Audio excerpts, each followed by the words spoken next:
Welcome, Prowl Nation, to another edition of Lunchtime Detroit Lions Talk. It's brought to you by the Detroit Lions on the Prowl and the Belly Up Sports Network. Today, we're going to talk about fights, skirmishes, little things going on at practice, and what do they mean for our team. But first of all, let me bring in my main man, the man of steel himself, Curt Steele. What up, dude? Welcome to the show, people. You know who we are. We are Detroit Lions on the Prowl. Your home for Detroit Lions news and rumors. And as always, hey, be a part of Prowl Nation. Like the channel, subscribe. And you know I got to bring in the third man of the crew today, my man, LL Cool Tawrence. What up, LL? What's up, man? What's up, Prowl Nation? Hey, let's get this thing started. Right now. Let go. Detroit Lions talk, baby.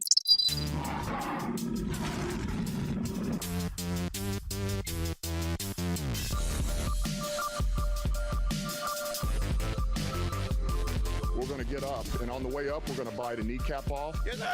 We in the deep. Welcome back to the show, people. I'm going to send it over to my main man, Curt. All right, so we had some fights yesterday in practice, and I have to say, usually I have to rely on, the national media blowing things out of proportion for the Detroit Lions and things that's going on with Dan Campbell, but it was our own local media yesterday, guys who cover the Lions, our beat writers, inside Allen Park.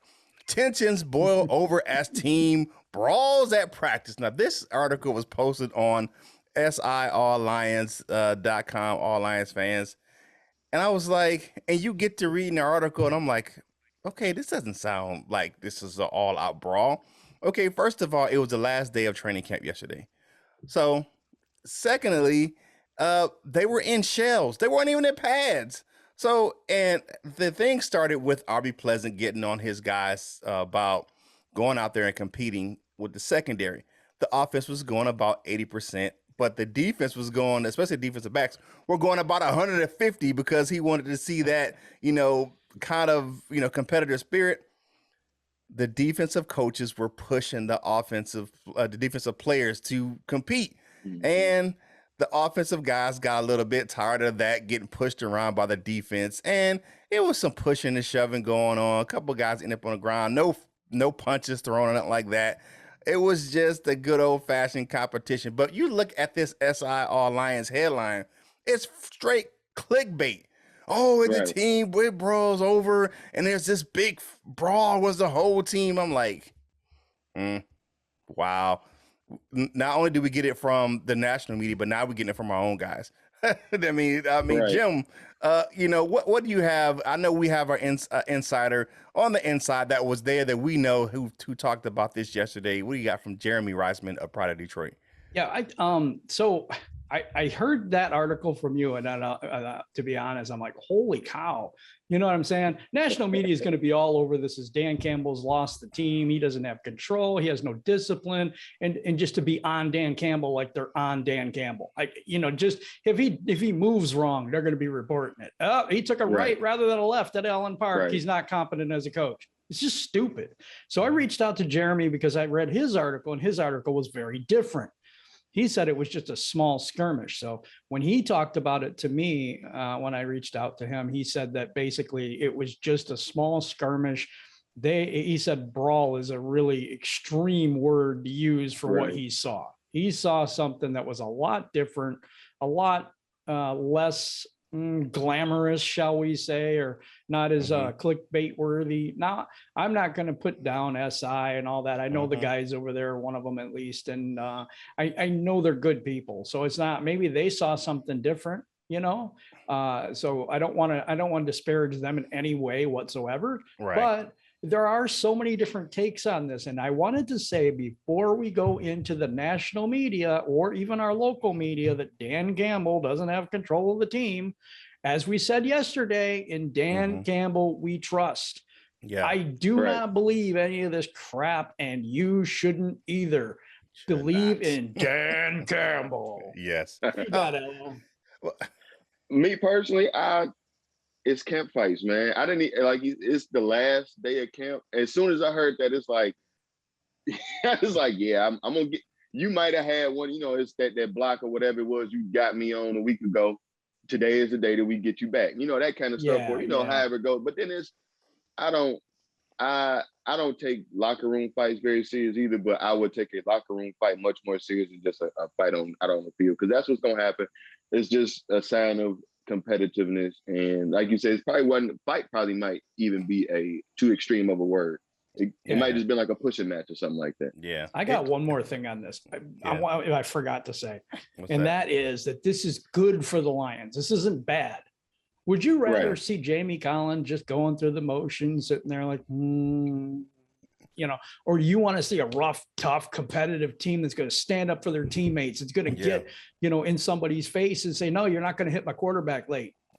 Right. You know, right. no, you're not going to rough up my corner.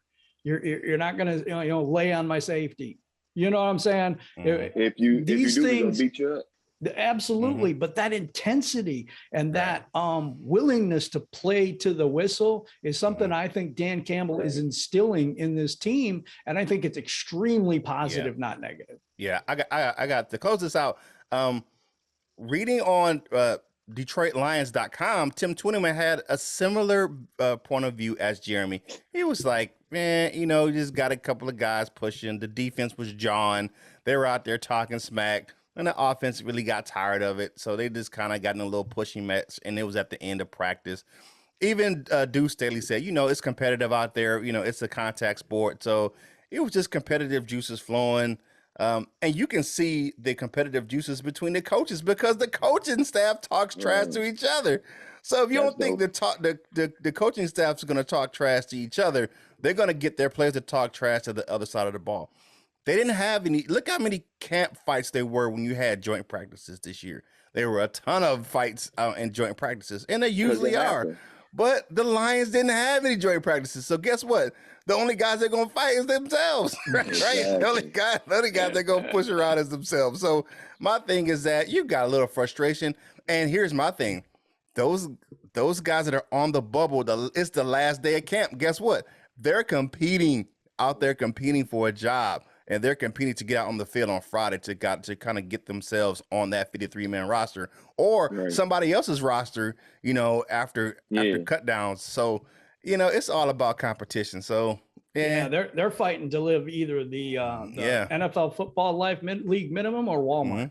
I mean, you know, definitely. You know, enterprise rent a car or something, you know, budget something, you know what I'm saying? Because you know, and man, to be honest with you, every person that's in the league, especially those league minimum guys, you know, there's only a limited amount of practice squad positions available in the league. That's not the same as being on the 53-man roster. That's not the same kind of, and then if you're not in the league, you know, that's not a lot of guys who have, you know, careers to fall back on. Now, I'm not saying that none of them do, but some of them don't have that. So they're fighting for their livelihood to be in the NFL, and that's their dream. So why wouldn't you want to go out there and fight for your dream?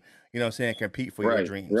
So, so that's what they're doing. And I'm not, you know, and those coaches, and Aubrey Pleasant, I have to say, my guy, that's my dude. He was out there pumping up the defensive backs, telling them to get after it, show some more passion. So, I ain't mad at him. Is what you're saying. Yeah, I ain't mad at him for it, though. I ain't mad at him for it.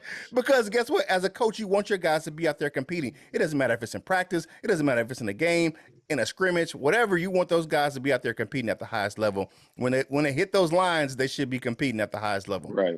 It's just that's just my opinion of it. You know, you want those guys out there trying. And he said that if you look at his presser, he said he rides his guys hard in practice because when they get into the game, they already know what to do. So absolutely. Well, if you like the content here, hit the like button and subscribe to the channel. Right now, the family discussion topic is really, really simple. Do you believe that these skirmishes or fights or whatever are good or bad for the team? You let us know in the comments below, and we will answer those comments. 6 of those will be read as comment cards on the next show. That will be Monday, because tomorrow's free-for-all Friday, people. Anyway, so I got my news and rumors topic today is, can the Lions really change their culture under this new regime? I actually believe they have already. I believe that they have already, and here's my reasoning why. It's not wins and losses that build a culture. right now it's Dan Campbell and that coaching staff and Chris Spielman, who's an unsung hero. Matthew Ferguson was bringing this up to me that, he got hired first, and all those people that he brought in is very similar to Spielman in that internal fire type thing. But I think that we've already started trending that way. We fired the head trainer. The pain train is down to a half a page. It was 2.5 pages long when we started. It's way down. The culture is we're going after people. We're inspired. We are playing with heart. We are playing with passion. We're playing with intensity, and we're learning from our mistakes. And we're going to make mistakes. We're a young team. This year is kind of the year for that. Let's make some mistakes. Let's learn from it. But I say the culture is changed under Sheila Ford Hamp. It's changed under Chris Spielman, Dan Campbell, Brad Holmes, and all the staff. Aubrey Pleasant too. Curt's man. He has brought DC, Aaron Glenn. I mean, Anthony Lynn. Look at all this talent, right?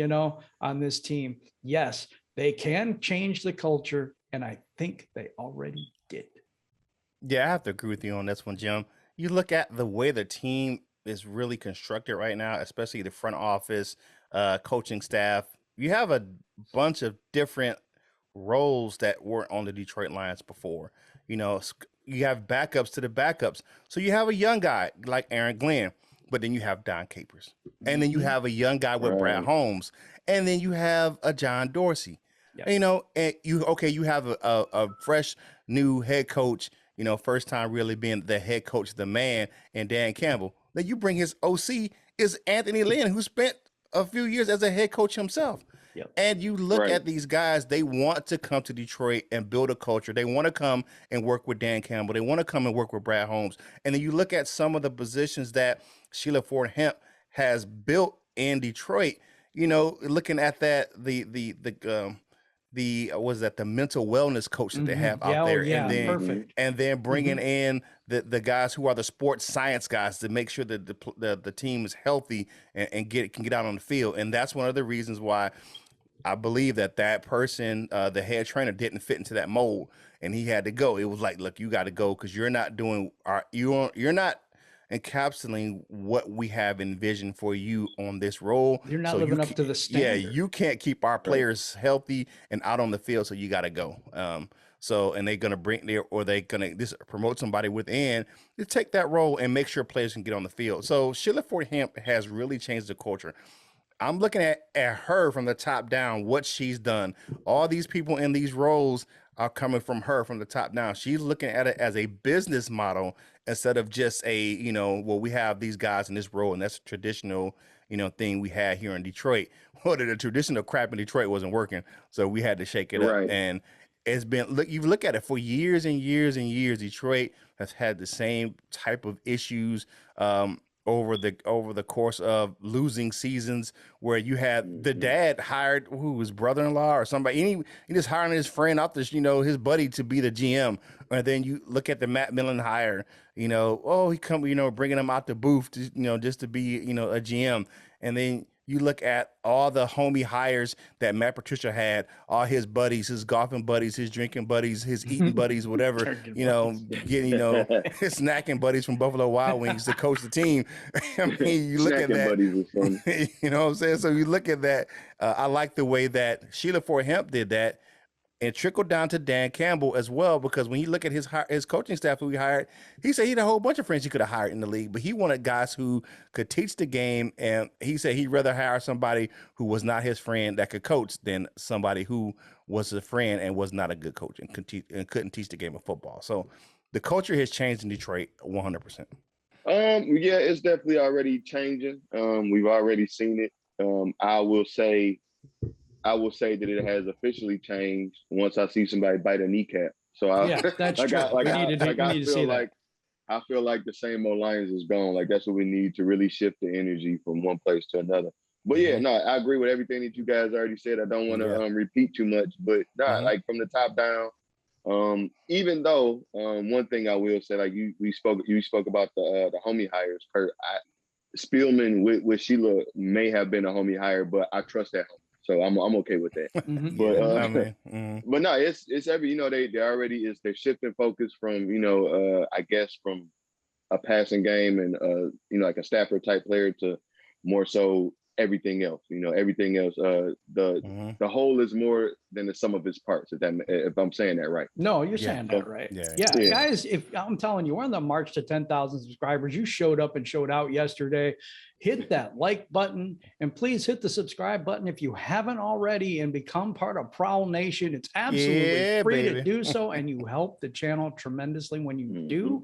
And now we got Curt's news and rumors topic. What do you got for me, Curt? All right, so AG Aaron Glenn is a little bit perturbed with some of the backlash that Jeff Okudah is receiving from the play in Pittsburgh. Okay, yeah, he said, yeah, he bit on that the long pass, the 43-yard gain.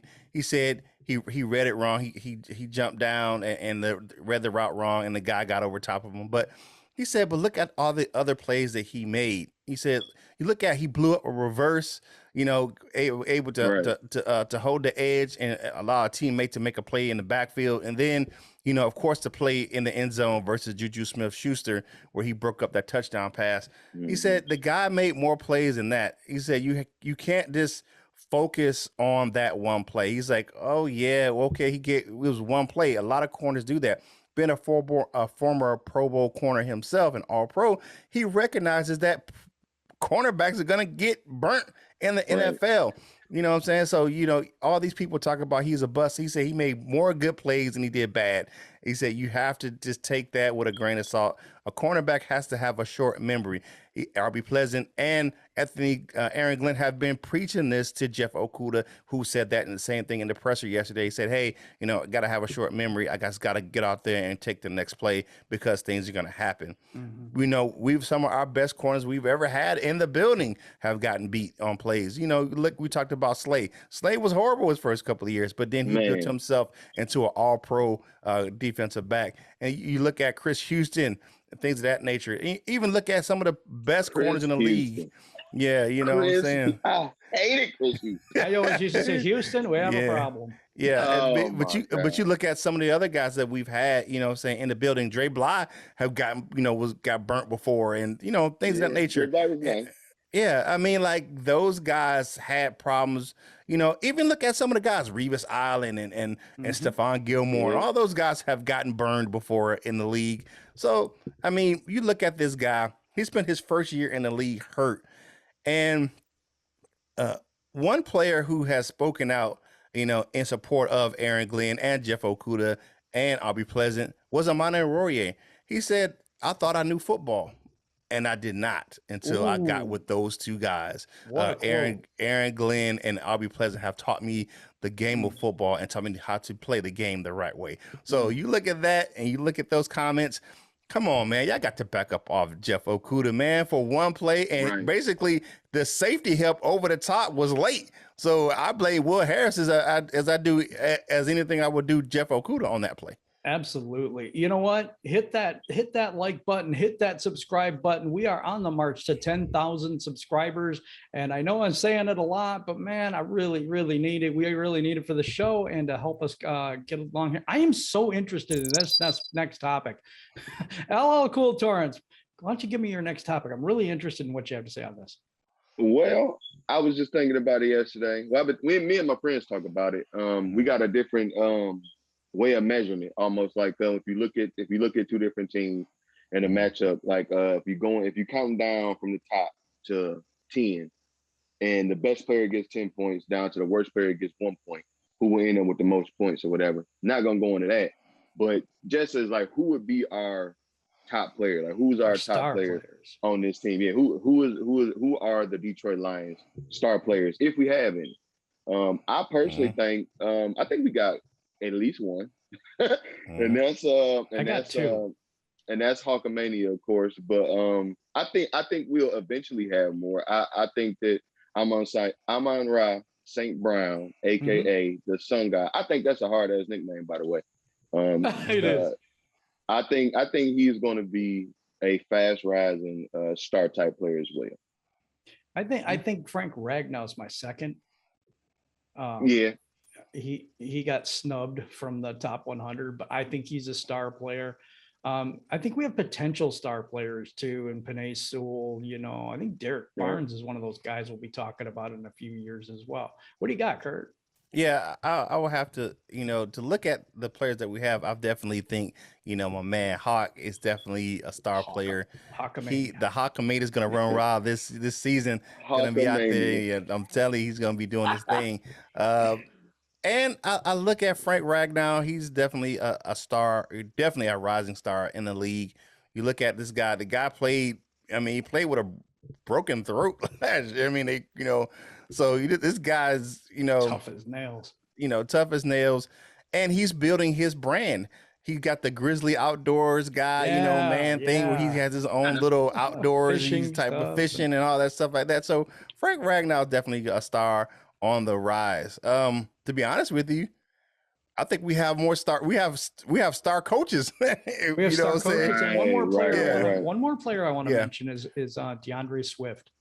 Yeah, Swift has the potential to have a breakout. He has that potential too. Definitely. And Amon-Ra St. Brown, that guy, like LL said, that guy's gonna be he's gonna be a name to be reckoned with. You know what I'm saying? That guy and Ra, if you look at the Egyptian lore, Amon-Ra was the sun guy. Ra is the sun god, and he combined with another Amon, which was like it's the god of industry and all these other things. And when Amon-Ra, his dad named all his sons after Egyptian gods. So you have Osiris St. Brown and Equanimous St. Brown. So you have all these guys who are these Egyptian gods, and the dad added the Saint to their last name because their last name was just generally Brown. Yeah. So but that sun god Ra, the sun god, boy. I mean, he even dyed his hair gold to match the sun. So hey, and that was tribute to my man Dennis Rodman.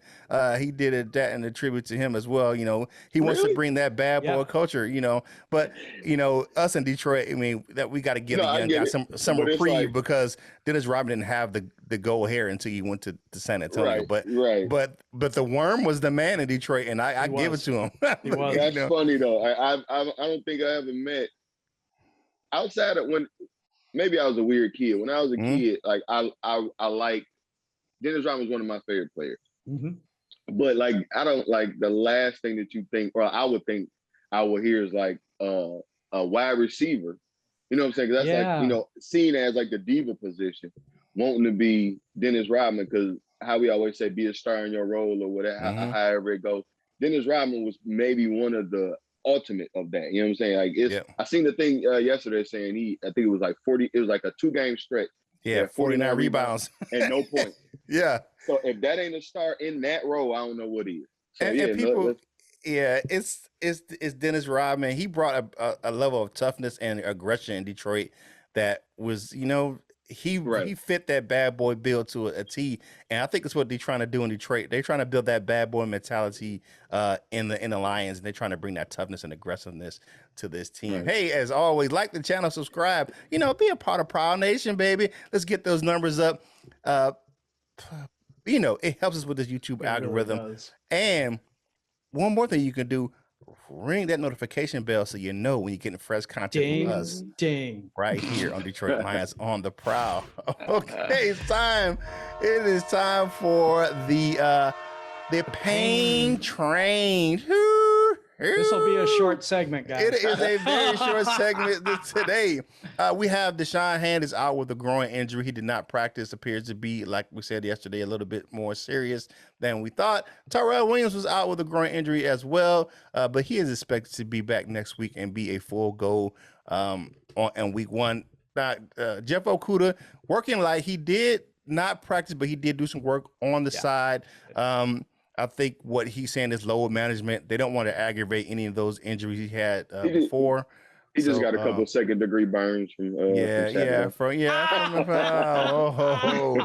not the toast comment. Oh, okay. Wow. All right, and then defensive tackle Michael Brockers. Now he returned, however, he did not do a full workup, but he did do some team drills. And it's good to see him back out there with the field. They're gonna bring him along slowly and see if they can get him ready for week 1. If not, I think week 2 or 3 he may be a full go. So good. I mean, this is such a good thing. The return of Michael Brockers. It sounds like a movie, but but anyway, maybe we've done enough talking. So we're going to go to the comment card section and see what you had to say on yesterday's show. Tornado. Yeah, he is a member. Thank you very much for that. I trust Dan more than Matt. I think he's talking about Matt Patricia. Dan is starting a new beginning for the Detroit Lions. Give him a year. Yes, definitely. You know, give him a year. Yeah, give him a year. All right, not 2 preseason games. Give him a year. Exactly. All right. Brian Wells says, I don't know if I trust Dan Campbell, but I do feel good about the combo of Dan Campbell and Brad Holmes.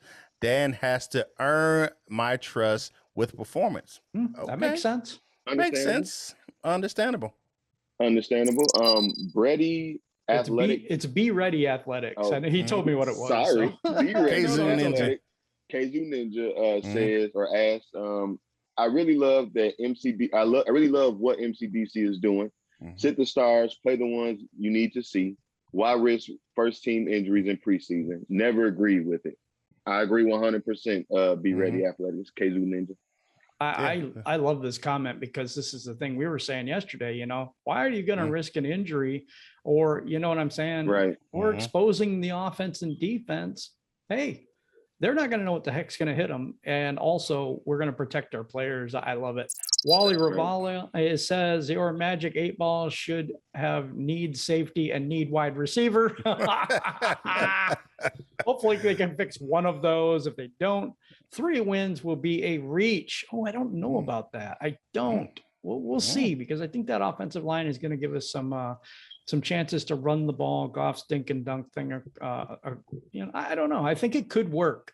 I don't think we're going to be world beaters. But it worked for him out in LA. Yep. Hey, that short passing West Coast offense definitely can work. I mean, we've seen it before. All right. Whitney Bowen says, and Dan we trust, and referees we don't.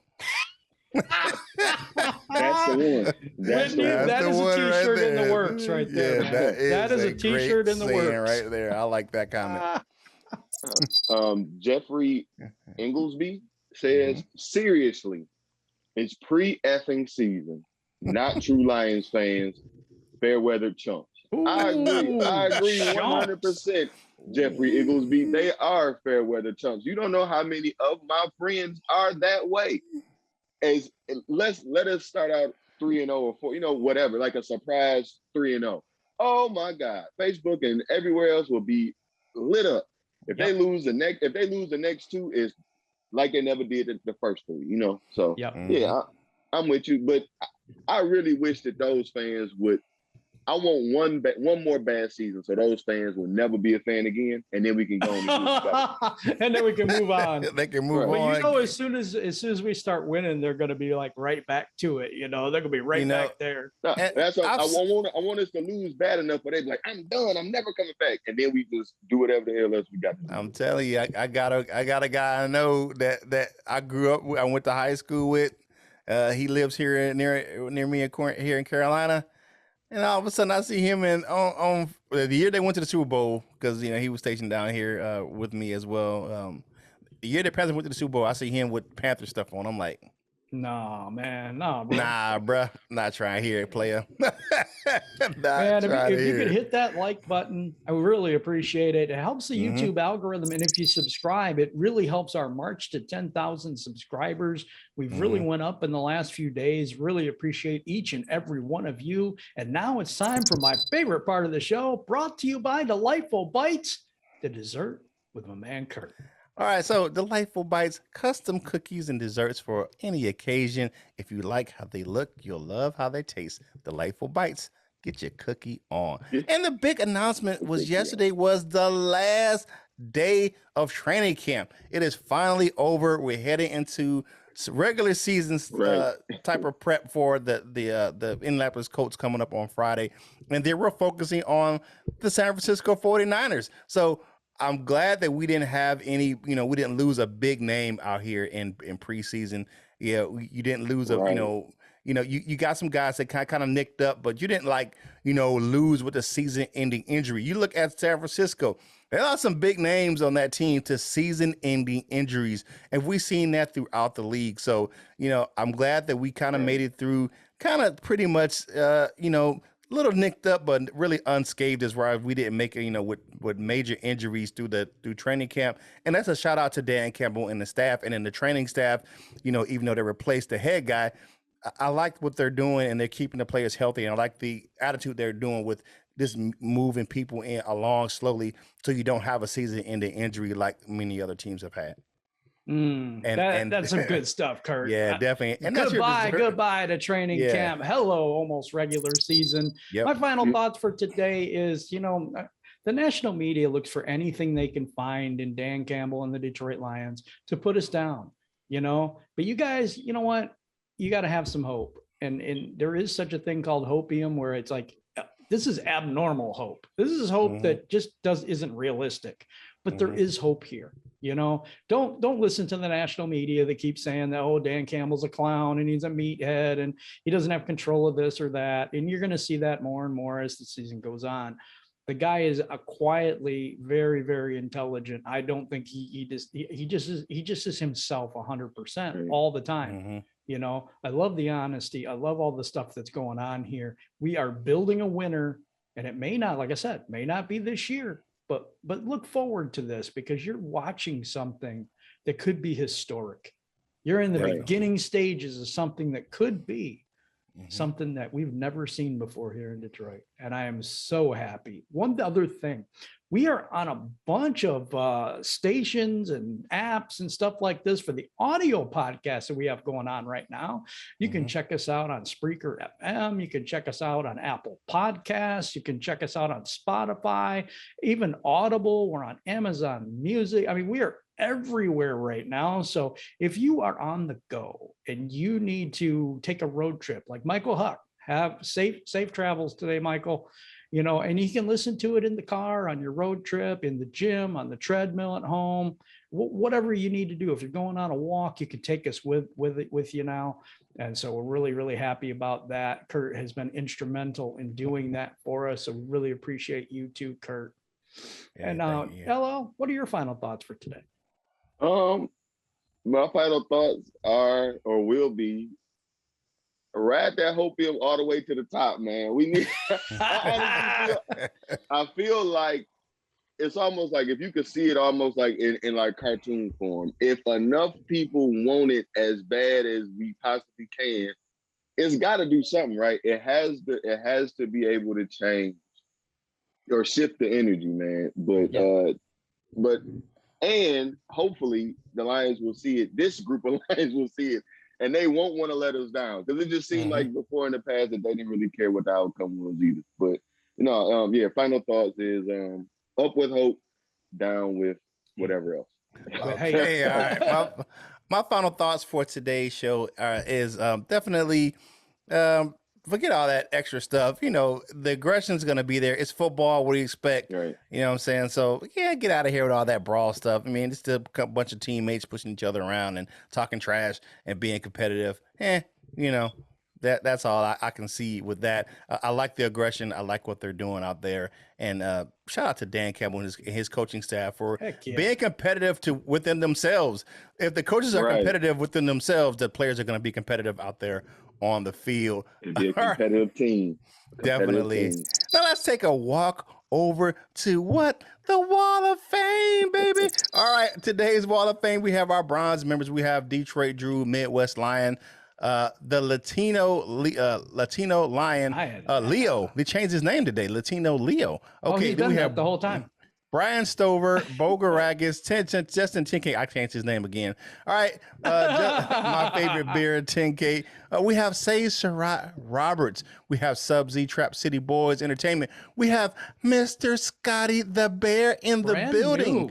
Brand new. Welcome to the Wall of Fame, my dude. You. All right. We have Crystal Wiley, Bubba Bo, John Kepler, Art Allen, Jimbo G. What up, Jimbo? What up, and David Anderson. That's my homeboy. That's the Flintstone right there, Jimbo G. All right, silver members, we have Nomis J, Jason Portis, Cap Ice Cold, Batman of the 313, John Martin, and the F5 is in the building, the Tornado. and go Lions. All right. So we're our go members. We have Michael Huck and safe travels today, my man up there going up to Michigan. Just in the D. We have Larry McQuiston, Turner C. Burley, who always gives me inspirational thoughts on Facebook. Dominic Davis, and then Bob Korowski, who reached out to me on Facebook. But unfortunately, Bob, I'm about 2 hours away from you. He lives down here in North Carolina as well. Awesome. Yeah. Pride 74. We have Matthew Ferguson, my man, Fergie putting it down with the articles over there on Detroit Lions on the Prowl.com. Randall Flag 606, Miles Gibbs, Randy Prince, the Gridiron Blitz, the big fella, North End Ken, baby. He always holds it down. And the Dr. Detroit is always in. To become a member of the Wall of Fame, click the Join Now button in the description or the Detroit Lions on the Prowl logo at the bottom of the screen. Well, that's awesome for today. And Curt, we've had a great show today. Appreciate both of you guys here joining us. LL Cool Tawrence, Curt, the man of steel himself, Curt Steele. And Curt, just going to ask you one more thing at the end of this show. Can you take us home today? All right. So you know who we are. We are Detroit Lions on the Prowl. Your home for Detroit Lions news and rumors. And as always, like the channel, subscribe, and ring the notification bell so you know when you're getting fresh content from us right here on Detroit Lions on the Prowl. And go over to DetroitLionsOnTheProwl.com and check out my man, Big Matthew Ferguson, with those hard-hitting articles. And get yourself some Prowl Nation gear. My man Jim got on his Prowl Family Pride shirt right there today. And get some more gear. Get your What Up Though shirts over there with your man Curt still on there. And the Biting Kneecaps and Prowl Nation, all that gear we have. Brand new Hockamania shirt. The Hockamania is running wild right there over there on the Lions on the Shop Prowl.com. We appreciate that. If you want to get some Lions gear, go over and check out Fanatics.com. You know I'm rocking. Always got a fresh lid on from Fanatics. Click the link in the description. A portion of the proceeds from that link help us grow the content on this channel. You can go over and check us out on bellyupsports.com. Man, you can catch the video version, the audio version. All of these versions of this show are available over there on that platform. And you got the fantasy stuff going on right there, which is really big right now. And the MLB playoff races are heating up right now. So you can go over and get all that content, and NBA preseason's coming up, and along as NHL, any sport you want over there, you can get it over on bellyupsports.com. Great articles and a bunch of podcasts to listen to over there on bellyupsports.com. And definitely check us out tomorrow for what? Free for All Friday, man. You never know who's going to stop in the building on Free for All Friday. So, and we have some fun over there. Hey, the week is almost over. It's Thursday. And then you know what happens then. It's Friday then. It's Saturday, Sunday. What? And Friday night, we have Lions, Colts, preseason, 7 o'clock Eastern time, right there in Ford Field. So don't forget to check that out. Hey, so what I need you to do is, get them crumbs off your face, finish your drink, and get back to work, baby. And whatever you do in life, you know what you got to do. You got to boss up, ball out, and be the best version of you that you can be. For my fellas, LL Cool Tawrence and Jim, this is Curt Steele, and we will holler at you real soon.